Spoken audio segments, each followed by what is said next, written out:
ሰላም ጤና ይስጥልን ውድ ቤተሰቦቻችን እንደምን አላችሁ? ይህ ገበያ ስፖርት ነው። የሐምሌ 9 2018 ዓ.ም ዕለተ ሐሙስ የአመሻሽ ፕሮግራማችን ነው። ከሜዳ ባሻገር በርከት ባሉ ፕሮግራሞቻችን፣ ዝግጅቶቻችን፣ መረጃዎቻችን ወደ እናንተ እየደረሰ ቆይታ ያደርጋል።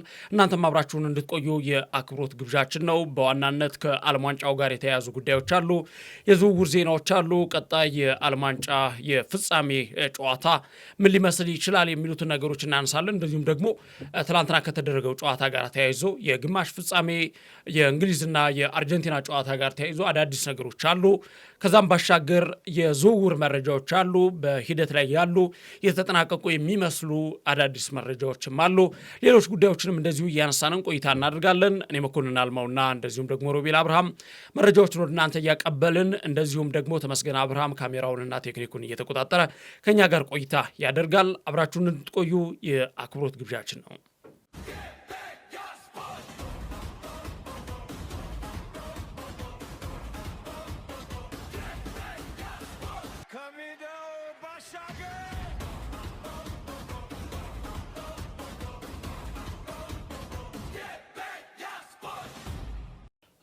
ሮቢ ምናልባት በርከት ያሉ ጉዳዮች እናንሳለን። ነገር ግን በቀዳሚነት ምናልባት ወደ ዋናው ጉዳያችን ከመግባታችን በፊት ልክ እንደ ቡና ቁርስ ለቤተሰቦቻችን ከዝውውር ጋር የተያያዙ መረጃዎችን የተወሰነ አቀብለናቸው እንለፍ። ኦኬ። በርካታ የዝውውር መረጃዎች ሰምተዋል። ኮንትራት የታደሱ አጋጣሚዎችም አሉ። ምናልባት እንደ አመሻሽ መሰናዳችን እለቱ ላይ የተሰሙትን መረጃዎች ለማቀበል ያክል ያው ሲጠበቅ የነበረው ባለፈው እኛም ስናነሳ የነበረው እመኑኝ እንዲሁም ብዬ ነበር እኔ በሁለት ቀን ልዩነት ውስጥ አርሰናል ዝውውር ይጨርሳል ያን ያህል እንዲሁም ወሬዎች በደበዘዙበት ሰዓት የትሮሳርድ መውጣት ግን እሱን እንደሚያመጣው ምንም ጥያቄ አልነበረውም እና ክርስቲያን ዞሊስን ከክለብ ብሩጅ ለማስፈረም ሙሉ በሙሉ ከስምነት መድረሱን የተሰማው በቀጣይ ቀን ህጋዊ ፍርማዎቹም የሚፈጸሙ ነው የሚሆኑት። አሁን ላይ ግን ሁለቱ ክለቦች እንዲሁም ደግሞ ተጫዋቹ የሚያግባባቸውን ውል ነው ከክለቡ ጋር መፈራረም የቻሉት። ክርስቲያን ዞሊስ በቀጣዮቹ ጊዜያቶች በመድፉ ቤት እስከ 2031 ድረስ የሚያቆየውን አዲስ የረጅም ኮንትራት የሚፈራረም ነው የሚሆነው ማለት ነው። ሌላኛው ደግሞ በ40 ሚሊዮን ዩሮ ነው። በ40 ሚሊዮን ዩሮ ገንዘቡን ሳልጠቅሰው ስላለፉ ሶሪ በ40 ሚሊዮን ዩሮ ነው የግሉ ያደረገው። ፕላስ ደግሞ ያው ተጫዋቹ ቨርሳታይል የሆነ ሚና መውጣት የሚችል በመስመር ላይ ብቻ እንደ ትሮሳርድ ሚናዎቹ የተገደቡ ሳይሆን ወደ መሀልም እየመጣ 10 ቁጥር አንዳንዴም ደግሞ ነሸጥ ሲያደርገው ወደ ፎልስ ናይን እየገባ መጫወት የሚችል ክለብ ብሩጅ በተለይ በሻምፒዮንስ ሊግ ጥሩ በነበረባቸው ጊዜያቶች ላይ ከቡድኑ ጋር ጥሩ ሆኖ የነበረ ተጫዋች ነበረ። ጥሩ ባካፕ ለትሮሳርድ ይሆናል ተብሎ ይጠበቃል። የአርሰናል ደጋፊዎች በዚህ ዝውውር እንግዲህ ደስተኛ ናቸው የሚለውን ለመጠየቅ እንወዳለን። ሌላኛው ደግሞ ወደ ሊቨርፑል ቤት ነው የምናመራው። ሊቨርፑል ያው እንደሚታወቀው ባሳለፍነው አምና የክረምት የዝውውር መስኮት ላይ በከፍተኛ በጀት ብዙ ተጫዋቾችን አስፈርሞ ነበር። ያው በዛው ልክም ደግሞ ወሳኝ የሚባሉ ተጫዋቾችን ለቆ ነበረ። ታዲያ እስካሁን ላይ ባለው የዝውውር እንቅስቃሴ ላይ ያን ያህል የጎላ ሚና ወይም ደግሞ የጎላ ተሳትፎ እያደረገ ባይሆንም የወሳኝ ተጫዋቾችን ኮንትራት ግን ለማራዘም ንግግር ላይ እንደነበር ይታወቃል። ታዲያ እስካሁን ከቫንዳይክ ጋር ያለው የዝውውር ማራዘሚያ ጉዳይ ከምን ላይ እንደደረሰ እርግጥ ባይሆንም የሌላኛው የቡድን ሞተር ሶቦዝላይን ግን ኮንትራት ለማራዘም ከስምነት ደርሰዋል። ልክ የሶቦዝላይን የኮንትራት ማራዘም እስከ 2031 ድረስ የሚቆይ ይሆናል ማለት ነው። የ5 ዓመት እስከ ሰኔ 2031 ድረስ በሊቨርፑል ቤት እጅግ ድንቅ ብቃቱን እያሳየ ነው የሚገኘው። ተወዳጅነትን ከቀን ወደ ቀን ከጨዋታ እያሳመረ ነው የሚገኘው። ሊቨርፑል ዘንድሮ ምናልባት በተለያዩ የነጥብ መመዘኞች ከተመለከት ነው ሻምፒዮንስ ሊግ ቦታን ይዞ ያጠናቀቃል ብሎ ማንም የጠበቀው አልነበረም። ምስጋና ለሶቦዝላይ እግሮች ይሁንና በተወሰነ መንገድ ቡድኑ ከታሰበው በላይ የከፋ ውጤት እንዳያስመዘግብ የራሱን የቻለ ትልቁ ሚና የተወጣ ሰው ነበረ። ታዲያ ሊቨርፑል የእሱን ኮንትራት ለማራዘም ከስምነት መድረሱን የተሰማው። ሌላኛው ደግሞ ምናልባት በወፍ በረር ነው ክለቦችን እየቃየን የምንገኘው። ቼልሲ ቤት ደግሞ ስንመጣ ቼልሲ ከኮሞ ለትሮል ቻሎባ የቀረበለትን ተደጋጋሚ ሁለት ጥያቄዎች ነው ውድቅ አድርጓል። ያደረገበት ምክንያት ደግሞ ያው ዞሮ መሸጡ አይቀርም ለሽያጭ አቅርቦታል። ሆኖም ግን ኮሞ መጀመሪያ 25 አቀረበ ውድቅ ሆነ፣ 30 አቀረበ ውድቅ ሆነ። አሁን ደግሞ ቼልሲ ምናልባት ለተጫዋቹ 40 ሚሊዮን ከቀረበለት ለመልቀቅ ፈቃደኛ እንደሆነ ነው እየተገለጸ የሚገኘው። ያው አንዳንድ ክለቦች ተጫዋች አለሽ ሲላቸው ለቼልሲ ቢሰጡ ባይ ነኝ። ምክንያቱም 10 ሚሊዮን ላጠራለት የምችለውን ተጫዋች በ50 ሚሊዮን ሲሸጡ ታያለና በቃ ይሄ የመርካቶ ነጋዴዎችን የሚያስንቁ የቼልሲ ቤት የዝውውር ሰዎች የሽያጭ ክለብ እየሆነ መጥቷል። እርግጥ ነው ክለቡ ግን ከነ ብራይተን ከነ ቦርንማውዝ ባልተናነሰ መንገድ ነው ቼልሲ አሁን በጣም ብዙ ተጫዋቾችን እየሸጠ የሚገኘውና አንዳንዴ ጥሩ ነው በተለይ ከፋይናንሻል ፌር ፕሌይ ህግ አንጻር ከብዙ ብዙ መንገዶች ስንመለከተው ያው የኤፍኤፍፒ ደንብ ጥሰት ለምንድን ነው የማይነሳባቸው ይባላል። ቼልሲ በእርግጥ ያው ቅጣት መጥቶባቸዋል። ምናልባት ከዚህ በኋላ አንድ እርምጃ የሚደገማቸው ከሆነ ሌላቸው የነጥብ ቅነሳ ሌላም መጥፎ ቅጣቶች ሊጠብቋቸው ይችላል። ግን እየሰሩት ያለው ስራ ግን ሚኒማይዝ እያደረጉ ነው ነገሮችን። ለምሳሌ በውድ ካስፈረሙ በውድ ይሸጣሉ። በውድ ከሸጡ ደግሞ በአናሳ መንገድ አስፈርመው ደሞዙን ኮንትሮል አድርገው ወይ ደግሞ የረጅም ዓመት ኮንትራት ይሰጡታል። ለምሳሌ አንድ ተጫዋች ሲፈርም ቼልሲ ቤት 8 ዓመት 9 ዓመት 10 ዓመት ኮንትራት መፈረም ቀላል እየሆነ መጥቷል አሁን ላይ። ያም የሚሆነው ከዛኛው ክለብ ጋር የሚኖረውን የገንዘብ ክፍል ስምምነትን ታርጌት ያደረገ ነው። ለምሳሌ በ40 ሚሊዮን የተዘዋወረ ተጫዋች ከሆነ በ8 ዓመት ውስጥ ተከፍሎ የሚጠናቀቅ ሊያደርጉት ይችላሉ ብሎ 5 ሚሊዮን በየአመቱ እያደረግ ትጨርሳሉ ወይ 40 ተከፍሎ 40 ደግሞ ልክ እንደ ይሄ እንደምናያቸው የሪል ስቴት ሲስተሞች የተቀረውን ደግሞ በጊዜ ሂደት የምትከፍልባቸው ሂደቶችን ለማመቻቸት በሚል እንደዚህ ያሉ ስራዎችን ይሰራል። ሌላኛው ቼልሲ እስካሁን ባለው ያው በዝውውር መስኮቱ ላይ የተተፈባቸው አጋጣሚዎች በአንድ አጋጣሚ ብቻ ነው። ከዛ በተረፈ ኩኩሬያን ሽጧል። አሁን ደግሞ ቻሎባ ለመሸጥ ጃክሰን እና ኤንዞ ፈርናንዴዝ ሌላ ጥያቄ ምልክት ውስጥ ያሉ ናቸው። ያው በኤሽያ ቱር ላይ ይታያሉ ብሏል አሎንሶ። እዛ ላይ ታይተው ከቡድኑ ጋር ጥሩ ፊት ማድረግ የሚችሉ ከሆነ ምናልባት ሊቀጥሉ ይችላሉ። ካልሆነ ግን ሊሰናበቱ የሚችልባቸው መንገዶች አሉ። ሌላኛው ደግሞ መመልከት ይጠበቅብናል ብዬ የማስበው ቶተናምን ነው። በዝውውር እንቅስቃሴው ጥሩ ተንቀሳቅሶ ያለፉትን ሳምንት ደግሞ ትንሽ ቀዝቀዝ ብሎ ነበር። ያለው አትርሱኝ ገንዘብ እየሰበሰብኩ ነበር ብሏል። ያው አሁን ደግሞ መጀመሪያ ሲገዛ ነበር። አሁን ደግሞ ወደ ሽያጭም አንድ ስቴፕ አድርጎ ነው የመጣው። ሉካስ በርጋቫልን ለመሸጥ ከኖቲንጋም ፎረስት ጋር ከባድ ድርድር ላይ ገብተዋል። ኖቲንጋም ፎረስት ለተጫዋቹ 38 ሚሊዮን ዩሮ አቅርበው ነበረ። ያኛውንም ያቀረበው ጥያቄ በቶተናም ውድቅ ተደርጓል። ቶተናም ቢያንስ ለተጫዋቹ ዝውውር 50 ሚሊዮን እንደሚፈልግ አስታውቋል። ኖቲንጋም ፎረስት ያንን ያደርጋል አብረን የምንመለከተው ጉዳይ ይሆናል። ሌላኛው ደግሞ ቶተናም ሁለት የሚፈልጋቸው ተጫዋቾች እንዳሉም እየተገለጸ ነው የሚገኘው። በዋነኝነት በአስቶን ቪላ ቤት የምንመለከተው ዋትኪንስን የክሉ ለማድረግ ፍላጎት እንዳለው ተገልጿል። ያው አጥቂ በቡድኑ ምናልባት ዶሚኒክ ሶላንኬ አለ። ከዛም በተጨማሪ ደግሞ አሁን የአስቶን ቪላውን አጥቂ የግላቸው ለማድረግ ፍላጎት እንዳላቸው ነው እየተገለጸ የሚገኘው። ሌሎችም እንደ አርሰናል በጥብቅ እየፈለገው የሚገኘው እንደ ሞርጋን ሮጀርስ ያሉ ተጫዋቾችም አሉት። እነ ኩሉሴቪስኪ እንዲሁም ደግሞ ቁዱስ ከጉዳት ደግሞ አገግመው ወደ ቡድኑ ተመልሰዋል። ምናልባት መጨረሻ ለማንሳት ያክል ደግሞ ሁለቱን የማንቸስተር ከተሞች እናንሳ። ያው ስድስቱንም ክለብ እንዲሁም ሳናስባቸው ቃኘ ናቸው። ቢግ ሲክስ የሚባሉትን በሚገባ የዳሰሰኝ ይመስለኛል። በማንቸስተር ዩናይትድ ቤት በኩል ያው ሁለት ፊርማዎች ተከናውነዋል። የቴሌማንስ እንዲሁም ደግሞ የአንድሬ ሳንቶስ። ዛሬ ላይ ደግሞ አዲስ ወሬዎችን ሰምተናል። ያው ቀደም ብሎ ወሬው ስፋት ሲነሳ የነበረው በተለይ ከአምና የዝውውር መስኮት ጀምሮ አንጀል ስቲለርን ማንቸስተር ዩናይትድ ያስፈርማል ተብሎ ይጠበቅ ነበር። ዛሬ እንግዲህ 40 ሚሊዮን የነበረው የተጫዋች የውል ማፍረሻ ኦልሬዲ አልቋል። ታዲያ ከዚህ በኋላ ስቱትጋርት እንዳሳወቀው ከሆነ እሱም ብሎ የሚመጣ ሰዎች እስካሁን ስላልገዛችሁት አመሰግናለሁ በ40 ሚሊዮን አሁን ላይ ግን ለሱ 80 ሚሊዮን መድብ ያለው ብሏል።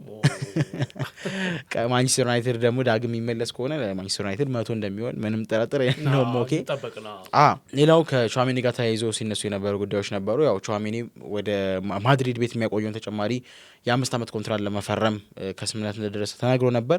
ይሁን እንጂ ስምምነቱ ቢፈጸም እንኳን ማንቸስተር ዩናይትድ አሁንም ተስፋ እንዳልቆረጠና እስከ መጨረሻው ድረስ ሁኔታውን በቅርብ እየተከታተለ እንዳለ ተገልጿል። ሌላኛውና ወሳኝ ጉዳይ ደግሞ ልክ እነ አሌክስ ስኮትን እንዲሁም ደግሞ ካርሎስ ባሌባን ለማስፈረም አሁን ላይ ነገሮችን በሚገባ እያስኬደ እንደሆነም ነው የተገለጸው ማለት ነው።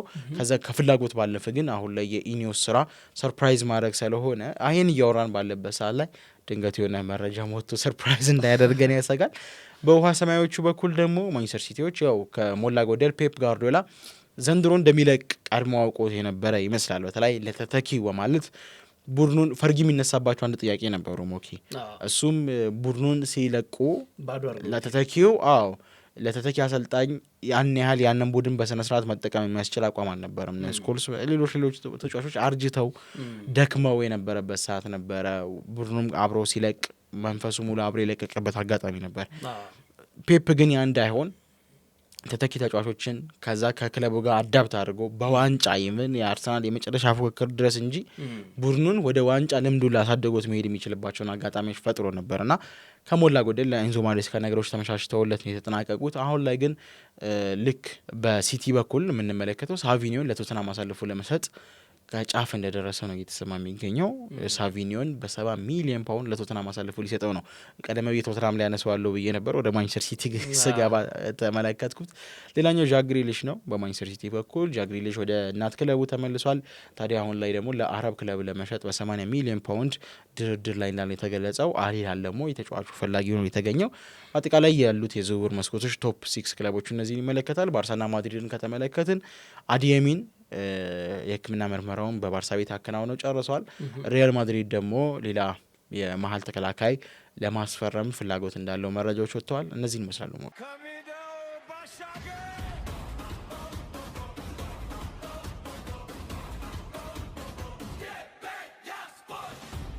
በጣም ጥሩ። ምናልባት በመድፈኞቹ በኩል በጣም ጥሩ ነው። በትንሹ እናነሳለን ብለን በብዙ ቤተሰቦቻችን በጥሩ ሁኔታ አድርሰናቸዋል። ከብሩኖ ጉማሬሽ ጋር የተያያዙ አዳዲስ ነገሮችን ከመድፈኞቹ ጋር እየተመለከቱ ነበረ። ፋብሪዚዮ ሮማኖ ምናልባት በቅርቡ ሂሮ ጎል ይባል የሚችል አይነት ሊሆን እንደሚችል የሚያመላክቱ መረጃዎች ወጥተዋል። ኬናን ይልዲዝንም መድፈኞቹ እንደዚሁ እንደጠየቁ ማስፈረም የሚቻልባቸው መንገዶች ካሉ በሚል ከክለቡ ጋር እንደተነጋገሩ ሌላኛው መረጃዎች ናቸው። ከዚያ በተረፈ ግን በዛሬው ዕለት በዚህ በትራንስፈር በዝውውር ገበያው ላይ ያሉ መረጃዎች እነዚህን ይመስላሉ። ውድ ቤተሰቦቻችን ሮቢ እንግዲህ ለእነዚህ መረጃዎች ከልብ እናመሰግናለን። በቤተሰቦቻችን ስም አፈጠንኩባቸው እንደ አነበነብኩባቸው ነው የሚባለው። አዎ ሰዓት ለመጠቀም ነው። ያው እንግዲህ መቼም የምሽት ፕሮግራማችንን ስንጀምር ሰዓቱ ከምን እንደሚሄድ እና ምናልባት ሞኬ እዚሁ የተመለከትኩት አንድ ዜና አለ ለማጋራት ያክል አድማጮች። ማንቸስተር ዩናይትድ ስለ ኤንዞ ፈርናንዴዝ ከቼልሲ ተጫዋቹን ለማስፈረም መደበኛ ንግግር ጀምሯል። ይሄ በጣም ሰበር ዜና ነው። ብሬኪንግ ኒውስ ብሎ መያዝ ይቻላል። ዘገባውን ያደረሰው ቤን ጃኮብስ ነው። ቤን ጃኮብስ ከቅርብ ጊዜ ወዲህ በዝውውር መስኮት ወሬዎች ላይ የበለጠ ታማኝነትን እያፈራ ነው የሚገኘው እና ምናልባት እንደ መረጃ ያክል የያዙት ይህን ቤተሰቦቻችን በቼልሲ እንደማይቀጥል ይጠበቃል። ተጫዋቹ በቀጣይ ከቼልሲ ጋር ይቀጥላል ተብሎ አይጠበቅም። የአርጀንቲና ተጫዋቾች አልቫሬዝ እና እሱ ወደ ሌላ ክለብ ፍለጋ ላይ ናቸው። ቼልሲም ወደ ማኖኮኔ ዝውውር መግባቱን ተከትሎ ማኖኮኔ በብዙ ክለቦች እየተፈለገ ነው የሚገኘው። አንዱ ፈላጊው ማንቸስተር ዩናይትድ ነው። ሌሎች ቶተንሃምን ፈላጊው ነበረ። ያው እነ ማቲያስ ፈርናንዴዝ ምናምን ስላስፈረመ በተወሰነ መንገድ ቀለል ያለ እንጂ እነ ቶራሊም ስለመጡ ቀድሞውም ጀምሮ ፈላጊው ነበረ። ታዲያ ይህ የሮማ ተጫዋች ምናልባት አሁን መዳረሻው ወደ ቼልሲ የሚሄድ ከሆነ ኤንዞ ፈርናንዴዝ ወደ ዩናይትድ ሊመጣ ይችላል። ከባድ ነው። ቤተሰቦቻችን እንግዲህ የዝውውር የገበያ ስፖርት የአመሻሽ የዕለቱ ፕሮግራማችን የዝውውር መረጃዎች እነዚህን ይመስሉ ነበረ። ወደ ሌሎች ጉዳዮቻችን እናምራለን።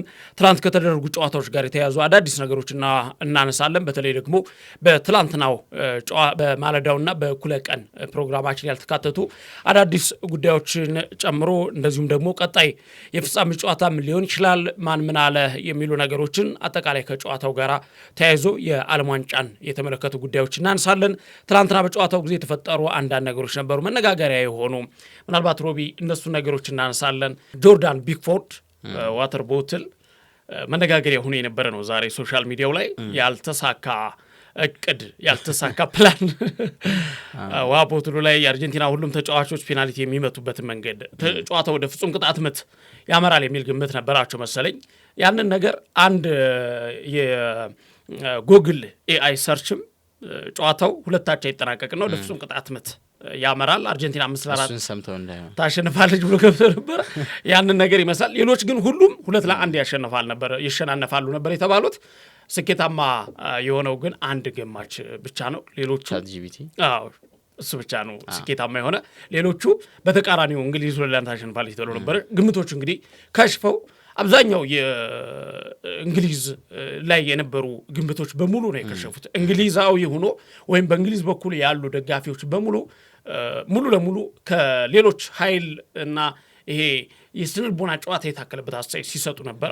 እንዲያውም አርጀንቲናዎች ምንም ሳይናገሩ ማለት ትችላለህ በትዕቢት የተወጠሩ ናቸው ተብለው ይታማሉ። አርጀንቲናዋን ከድሉ በኋላ የሚያሳዩት አክሽን፣ በጨዋታ ጊዜ የሚያሳዩት ስነ ምግባር ምን እነሱ ነገሮች ብዙ ጊዜ ከጨዋታው በፊት ሲሰጡ አታያቸውም። ዝም ይላሉ። ድል ካደረጉ በኋላ ገለው ይፎክራሉ። እንደዚህ አይነት ልማድ አለባቸውና በትናንትናው ጨዋታም እንደዚህ አይነት ተመሳሳይ ነገር አይተናል። ጆርዳን ፒክፎርድ ግን ያው ወደ ፍጹም ቅጣት ምት ካመራ በሚል ያንን የውሃ ቦትሉ ላይ ሁሉም ቅጣት ምት የተለመደ ነው። እንደዚህ አይነት ነገሮችን ብዙ ጊዜ የአፍሪካ ዋንጫ ላይ የምንመለከታቸው ናቸው። ዓለም ዋንጫ ላይም ሻምፒዮንስ ሊግ ብዙ የክለብም የብሔራዊ ቡድንም ጨዋታዎች ላይ የምንመለከታቸው ናቸው። ፒክፎርድም እንግዲህ ያንን የነበረውን ነገር የያዘውን ሚስጥር የአርጀንቲና ተጫዋቾች አግኝተውት እየተመለከቱት ነበር፣ ሲገረሙበት ነበር። አቤት ኳስ ፔናልቲ ጋር ደርሶ ቢሆን ኖሮ እኔ እንደዚህ ነበር መታ በሰዎች በሌሎች ሰዎችና በግብ ጠባቂዎች እንዴት እንደምትጠበቅ። ደግሞ ሞኬ ሙሉ ስፖንሰር ነበር የሚመስሉት። ሙሉ ባትሉን ከተመለከቱት ፎቴጁ እንደው ምስሉ ላይ በደንብ ይመለከቱታል። ሙሉ ስፖንሰር ነበር የሚመስለው። ከዙሪያውን የተጻፈው ኦሬሊ አልቀረ ማን አልቀረ ኢቭን ማርቲኔዝ ሁላ ሊመታ የሚችልበት ቦታ ተጽፏል። ሞኬ በረኛ ከበረኛ ጋር ሁላ ከተደራረሰ ሙሉ ዝግጅት ነበረ። በእርግጥ ይመስል ነበር ያኛው እቅዳቸው። አሁን ኢያን ራይት ሲያነሳው የነበረው ጉዳይ ነበረ። ለምሳሌ ኮቢ ማይኖ ቤንች ላይ ነበረ። ኮቢ ማይኖን ቢጠቀም ትንሽ ገፋ አድርጎ ፋውል ቢሰራበት ለእንግሊዝም አድቫንቴጅ ይሆን ነበር፣ ቴምፖ ማቀዝቀዣ ይሆን ነበር። ኮቢ ማይኖ ደግሞ ለእንደዚህ ላሉ መንገዶች መድኃኒት ነው። እሱ መጠቀም ይችል ነበር ግን የቡድኑ ብቸኛ ዓላማ የነበረው አንድና አንድ መከላከል ብቻ ነበረ።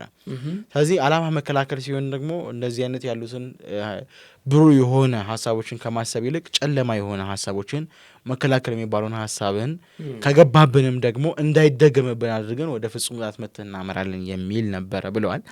ታዲያ ይህም ትክክለኛ አባባል ይመስለኛል።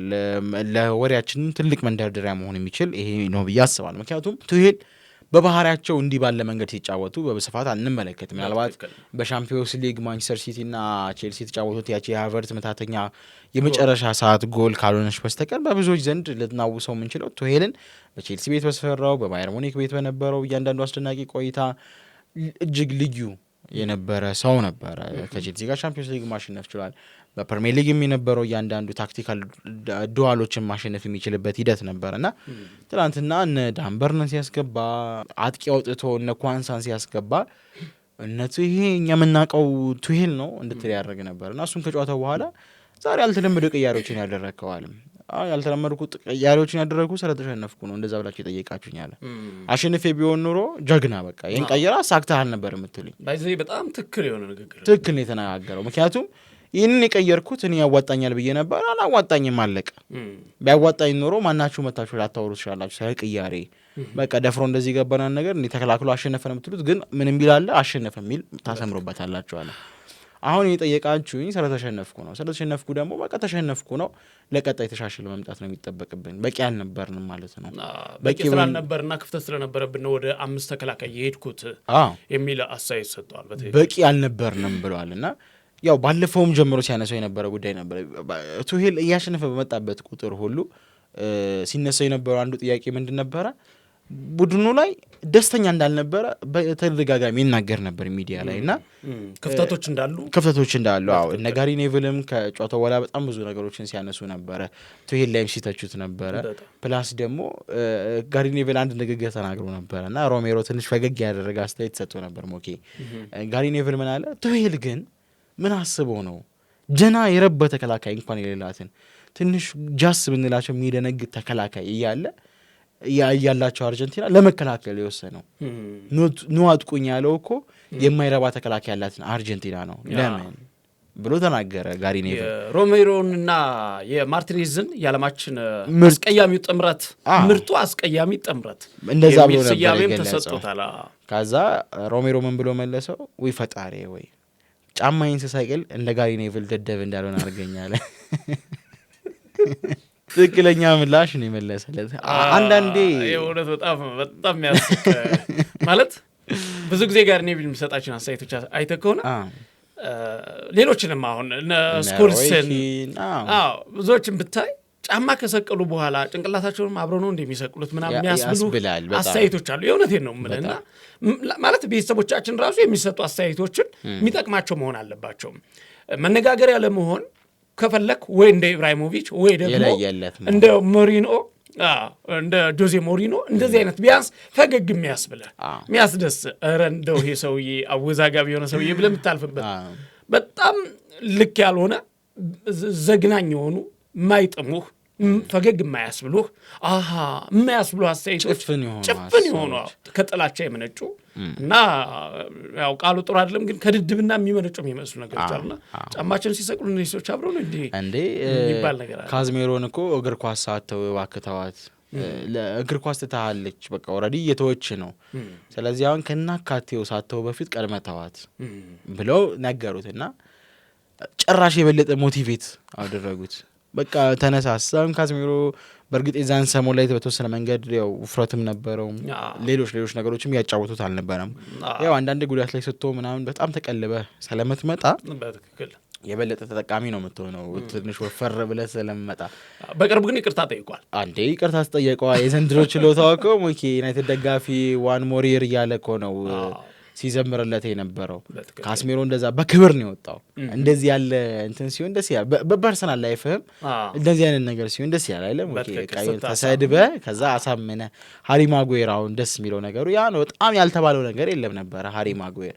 በተለይ እኔ አንዳንድ የማንቸስተር ዩናይትድ ሌጀንዶች ግራ ነው የሚያጋቡኝ። ሞኬ አሁን ኢያን ራይት እና ቴኒ ሄንሪ ፐንዲቱ ነው በሚቀርቡባቸው የትኛውም ክፍሎች ላይ በፍጹም እኔ አርሰናልን ኢቭን አሁን በጣም ይሄ በሚተችበት የአርቴታ የጨዋታ ስልት መንገድ ሲተቹቱላ አታይም። በትክክል ለእያንዳንዱ ነገር ክሬዲት ነው የሚሰጡት። ለየቡድኑ ለእያንዳንዱ ነገር እስትንፋስ መሆን የሚችል ባክግራውንድ ነው የሚያደርጉት የሚያበረታታ በጣም በቃ ያ ነገር አንድ መሆንን ነው የሚያሳይ። ማንቸስተር ዩናይትድ ቤት ደግሞ አሁን ሮይ ኪን በክለቡ ቤት ያለውን ታሪክ ብዙዎቻችን እናውቃለን። ጥሩ ስራ ሰርቷል በማንቸስተር ዩናይትድ ቤት። ታዲያ ሌሎቹ ምርጥ ሲሆኑ እዛ ቦታ ላይ ለክለቡ እንዲሁም የበለጠ ስምና ክብር ከመጨነቅ ይልቅ ሮይ ኪን የነበረው ስም እንዳይሸፈን ነው ወይ ብለን እንድታስብ ያደርግሃል። አንዳንዴ ጋሪ ኔቭል ስኮልስ አሁን ቡርኖን የሚያይበት መንገድ ስኮልስ ከቡርኖ ይበልጣል የሚባለው አጀንዳ እንዳይፈጠር ነው ወይ ትላለህ? እንደዛ የሚል ከተፈጠረ ምን ስኮልስ በስራው በዘመኑ የሚገባውን ሰርቶ ወጥቷል። ጫማ ሰቅሎ እኮ ተለምኖ መጥቶ ተጫውቶ ድጋሜ ጫማ ሰቅሏል እኮ ማንቸስተር ዩናይትድ ቤት ስኮልስ። በዚህን ያህል ደረጃ ታሪክ ያለው ነው። ሪከርዶቹ ተሰባበሩ በቡርኖ ሶ አይሰበር ነው። ግራ ነው የሚያጋባ አንዳንድ የሚናገሩት ነገሮች። በግልጽ ቃል አውጥቶ አህያን ይሁኝ ሲሏት አህያን ትኩር ብሎ ሲያዋት አንበሳ የሆነች ይመስላታል ብሎ ሮይ ኪን ተናገረ ለቡርኖ ፈርናንዴዝ። በዚህን ያህል ደረጃ ይሄ እኮ የአንድ ክለብ ሌጀንዶች አይመስሉም። የምሬን ነው ሞኬ በጣም ነው የሚያናድዱት እና በየጊዜው የሚያሳዩቸው ተግባራቶች በጣም ነው የሚገርሙት። እና ትናንትና ኮቢ ማይኖ የሄደው ልምር ላይ ሲሆን ምናልባት ቱሄል ያልታያቸውን ነገሮች ካለ እንዲያይ ነው አለ። ማን የተናገረ? ያህል ሮይ ኪን የተናገረ። እንዴት ነው የማንቸስተር ዩናይትድ ተጫዋች ኢያን ራይት ያለው ይሄን አይደለም። ሮይ ኪን አንድ ያነሳው ነገር ምንድነው? እኔ ቆይ ኮቢ ማይኖ የሄደው ቱሄልን እንዲያግዘው ነው ወይ ለስታፍ አባላት ነው ወይ ለምንድን ነው ያገባው? ለምን አንድ ደቂቃ እንኳን አልተጫወተም? ጥያቄው እኮ መሰረታዊ ጥያቄ ሊሆን ይችላል። ከዛ በኋላ የገለጸበት መንገድ ኳሶችን ሲያቀብል አይቼዋለሁ ልምድ ሴሽን ላይ። ምናልባት ለኳስ አቀባይነት እንዳይሆን የጠራው አይባልም እኮ እንደዚህ። እኛ ራሱ አላልነውም ያንን ቃል።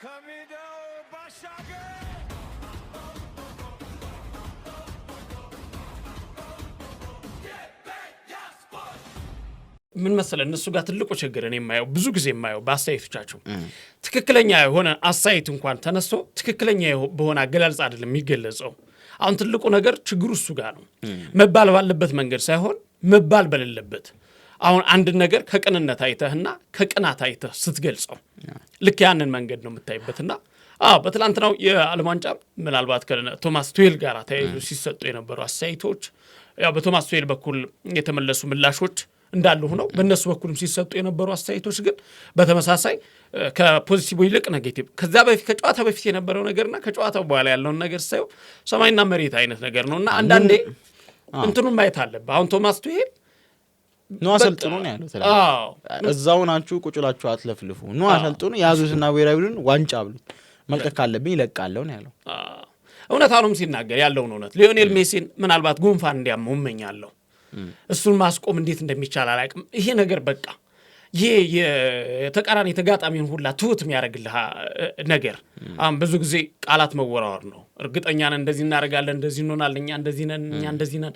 ለሌላኛ ተጋጣሚ ሞቲቬት የሚያደርግ ነገር ነው። እና ጋሪ ሊንከር ለ4 ፖድካስት አላቸው ዘ ሪሴሽን ሰይ የሚል እና እዛ ፕሮግራም ላይ ሞኬ እንግሊዛውያን ናቸው 4ቱ። ከዛ አንድ እንግዳ ጆን ኦቢ ሚካኤል አለ የቀድሞ ቼልሲ ኩራት እና ምንድነው ርዕሳቸው ታምኔሉ ምናልባት ዩቲዩብ ላይ ካገኙት ፕሮግራሙን ሜሲን እንዴት እናቆመው ነው።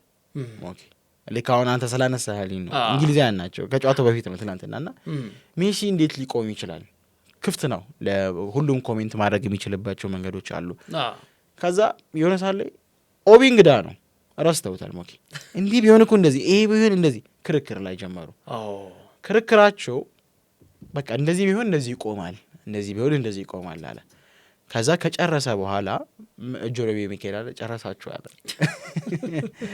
የሚገርማችሁ አለ እናንተ አሁን እዚህ ጋር ሆናችሁ ባያችሁት በተረዳችሁት መንገድ የበለጠ ቁጥሮችን አያይዛችሁ አነሳችሁ፣ የብሔራዊ ቡድናችሁን ጥንካሬ አንስታችሁ ተናገራችሁ አለ። እኛ በተደጋጋሚ ገጥመናል። በተለይ ያኔ የቻምፒየንስ ሊግ ፋይናል በብዙዎች ዘንድ የምትታወስ ናት። ያቺ የኔግሬራም ጉዳይ ምናምን እሱ ራሱን የቻለ ኬዞች አሉት። ግን በሜዳ ላይ ተግባር ስንመለከት እያንዳንዷን ስልጠና ላይ ገና ጨዋታው ሳምንት 2 ሳምንት እየቀረው ስናከናውን በነበረባቸው መንገዶች ላይ ታርጌት የምናደርገው ሜሲን ነበረ እና ልክ አንድ ሜሲ ማቆሚያ ዘዴ አንድ ተጫዋች ሲያመጣ ይችን ተግባራዊ እናደርጋታለን። ከዛስ በቃ ጀብደኝነት ስሜት ይሰማናል አለ። በቃ ያቆም ነው ይመስላል ሜዳው ስንገባለን። ሜዳው ሲንገባስ ያ ሁሉ የተነጋገርነው ነገር ይጠፋል። ወሃይ ብለዋል። ምን ሰዓት እንደሚመጣ ምን ሰዓት ምን እንደሚያደርግን አናውቀውም። ስለዚህ አሁን እዚህ ገና ስላላወራችሁት አይደለም። ልክ ሜሲን እሱን ለማቆም እንደምትዘጋጀው ሁሉ እሱም ደግሞ ራሱን ማንም ሰው እንዳያቆም የሚያደርግ መዘጋጃ መንገድ አለው። እሱ ደግሞ እግሩና አይምሮ እኩል ነው የሚሰራው። ሚገርም ትክክለኛ ገለጻ ነው የገለጸውና ትናንትና ያው እንደዛ ታወራው ያጋያቸው እሱ ነው መጨረሻ ሰዓት ጉድ ያረጋቸው እሱ ነው። በጨዋታው ሁሉ ሙሉ ጊዜ የጨዋታው ኮከብነት ከምንም በላይ የሚገባው በጨዋታው የአንበሳውን ድርሻ የሚወስድ ያለሱ የአርጀንቲና ብሔራዊ ቡድን መተንፈስ የማይችል በሚመስል ደረጃ ላይ አንድ ስታት እየተመለከትኩ ነበር። በጣም አስገርሞኛል እሱ ስታት ሞኪ የግማሽ ፍጻሜ የደረሱ ቡድኖች ግማሽ ፍጻሜ ላይ ለመድረስ የሄዱባቸው መንገዶች ማለት የሄዱባቸው መንገዶች ሲል ከተጫዋቾች ያገኙት ግልጋሎት ስታቱን እየተመለከትኩ ነበር። ምናልባት ለቤተሰቦቻችን ለማጋራት ያክል ሞኬ ሰዓታችንም እያለቀ ስለሆነ የበለጠ እየጠቀለልንላቸው እንሂድ። ሊዮ ሜሲ እኔ ምን ያህል ደረጃ እንደው እድሜው ነው እንዳትል ፕላስ ደግሞ አሁን እየተጠራ ያለውን የተጫዋቾች የዝውውር መስኮት እየሰማ የዚህ ተጫዋች ዋጋ ምን ያህል ሊሆን ነው የምትለውን ይገርማል። በፍራንስ በኩል ብዙ ጎል ያስቆጠረው ኪሊያን ምባፔ ነው። አሲስት ያደረገው ኦሊሴ ነው። ቁልፍ ኳሶችን በማቀበል ኪሊያን ምባፔ ነው። ብዙ የተሳኩ ድሪብሎችን በማድረግ በተለይ በ90 ደቂቃ ውስጥ ባርኮላ ነው። ቻንስ ክሬት በማድረግ ኪሊያን ምባፔ ነው። ቢግ ቻንስ ክሬት በማድረግ ኦሊሴ ነው። ከዛ አኩሬት ክሮስ በማድረግ ደግሞ ዴምቤሌ ነው። ሞኬ ተመልከት፣ ከእያንዳንዱ የተጣጣው ስብጥሮች ያሉበት ወይ ኦሊሴ ወይ ምባፔ ሁሉም እንደ የራሳቸው ካታጎራይዝድ አላቸው። ስፔን ጋር ብትሄድ ብዙ ጎል ያስቆጠረው ያርዛባል ነው። ብዙ አሲስት ያደረገው ኮክሪያ ነው። ፖሮ ደግሞ ኪፓሶችን በማድረግ ስፔን ቀዳሚው ነው። የማል ሰክሰስፉል ድሪብሎችን ያደረገ ነው። ቻንስ ክሬት በማድረግ ባይና ነው። ኩክሪያ ደግሞ እንደዚሁ ቢግ ቻንስ ክሬቶችን ያደረገ ነው። ፕላስ ደግሞ አኩሬት ክሮሶችን በማድረግ ደግሞ ልክ እንደዚሁ ባይና ተጠሯል። ተመልከት፣ ይሄም ኮላብ ተደርገዋል ከየሁሉም ራሱን ይቻላለሁ። ከእንግሊዝም በኩል ብትመለከት ብዙ ጎል ማስቆጠር ኬንና ቤሊንጋም እኩል ጨርሰዋል። ጎርደንና ሳካ ደግሞ በአሲስት እኩል ናቸው። ሞኬ ራይስ ኪፓስ በማድረግ ቀዳሚ ተጫዋች ነው በእንግሊዝ ማሊያ። ጎርደን ደግሞ በ90 ደቂቃ ውስጥ ብዙ የተሳኩ ድሪብሎችን ያደረገው ተጫዋች ነው። ቻንስ ክሬት በማድረግ ደግሞ ራይስ ነው። እንዲሁም ደግሞ ቢግ ቻንስ ክሬት በማድረግ ቤሊንግሃም፣ ማዱኬና ራይስ እኩል ናቸው። ከዛ አኩሬት ክሮስ በማድረግ ራይስ ነው። እነዚህ ሁሉ የጠራውልህን ደግሞ ወደ አርጀንቲናዊ ስቴድ በአንድ ሰው ስም ብቻ ነው ተመዝግበው የምታገኘው። እሱም በሊዮ ሜሲ ስም ብቻ።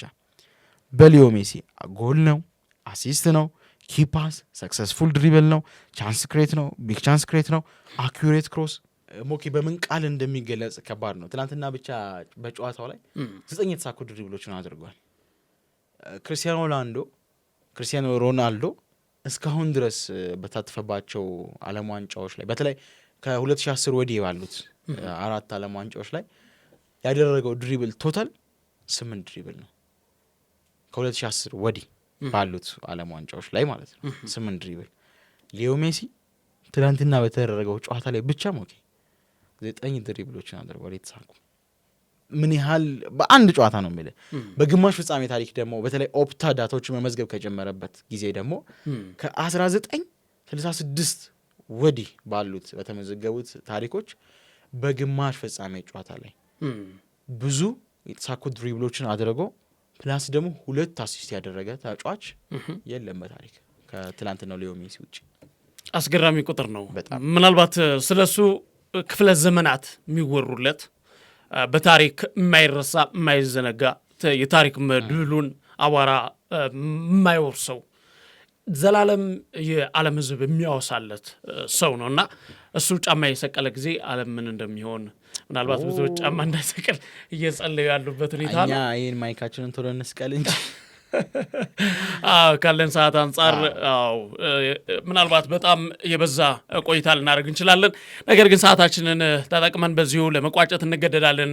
ቤተሰቦቻችን እንግዲህ የሐምሌ 9 2018 ዓ.ም የዕለተ ሐሙስ የቀን ቅዱስ የአመሻሽ የገበያ ስፖርት ከሜዳ ባሻገር ፕሮግራማችን ነበር ቤተሰቦቻችን ስትከታተሉ የቆያችሁት። እንግዲህ ሰፋ ያሉ ጉዳዮችን ከዝውውር ጋር ከዓለም ዋንጫ ጋር በተለይ ደግሞ ትናንት ከተደረጉ ጨዋታዎች ጋር የሰጡ አስተያየቶችና ከሊዮኔል ሜሲ ጋር እንደዚሁም አንዳንድ ጉዳዮችን ለማንሳት ነው የሞከርነው። እንደዚህም ደግሞ የቀጣይ ዓለም ዋንጫ ምን ሊሆን ይችላል የሚሉትን ነገሮች ለማንሳት ነበረ እቅዳችን። ሆኖም ግን ያው ሰዓት አልቋል። በርካታ ጊዜያቶች አሉ። እሁድ ነው የፍጻሜው ጨዋታ። ነገም ተነገ ወዲያ የኛው ነው። ብቻ የገበያ ስፖርት ቤተሰብ ይሁኑና የማለዳም እንዲሁም ደግሞ የከሳት ትንታኔያችንን የአመሻሽ መሰናዳችንን ሰፋ አድርገው ይመልከቱ። አንጠፋም አለን።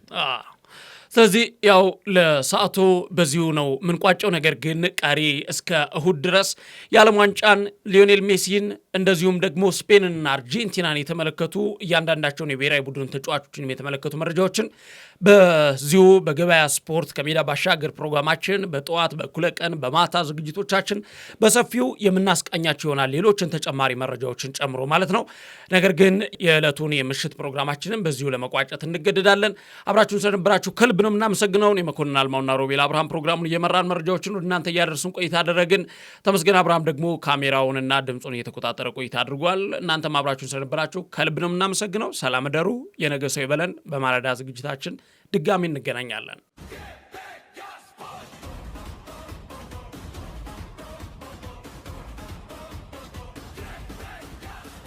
ከሜዳው ባሻገር